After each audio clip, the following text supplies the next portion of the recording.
আমার বাসার helping hand খালাকে জিজ্ঞেস করলাম, খালা আপনার দেশের বিখ্যাত খাবার কি? খালার দেশের বাড়ি হচ্ছে ময়মনসিংহ। তারপরে খালা শুরু করে দিল তার বিখ্যাত রেসিপি রান্নার কাজে। তো আজকে খালা আমাদেরকে তাদের দেশের বিখ্যাত রেসিপি করে খাওয়াবে। তো প্রথমেই অনেকগুলো শুকনা মরিচ তেলে ভেজে নিল, তারপরে একটু বেশি পরিমাণে রসুন পেঁয়াজ ভেজে নিবে। আর এই সব কিছুই কিন্তু সরিষার তেল দিয়ে ভাজা হচ্ছে।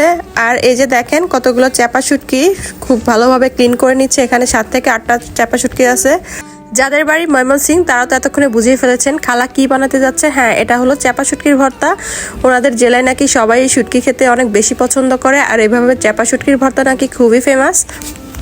আর খালার হাতের ভর্তা অনেক বেশি মজা, আমি এর আগেও খেয়েছিলাম। পেঁয়াজ রসুন ভাজা হয়ে গেলে নামিয়ে নিয়ে ওই একই প্যানে সরিষার তেল দিয়ে বা শুটকিগুলোও খুব ভালোভাবে ভেজে নিবে। আর আমার একটা ব্যক্তিগত ধারণা হচ্ছে ভর্তা আইটেমগুলো সবার হাতে কিন্তু মজা লাগে না। যতই ভালোভাবে চেষ্টা করি না কেন, যাদের ভর্তা মজা হয় ওইরকম মজা করে বানাতে পারি না আসলে।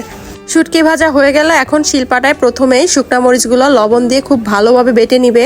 অনেককেই দেখেছি শুটকি তেলে না ভেজে লবণের উপর ভাজতে। তো ওইটা কেমন লাগে একদিন বানিয়ে দেখবো। ওইভাবে খাওয়া হয় নাই কখনো।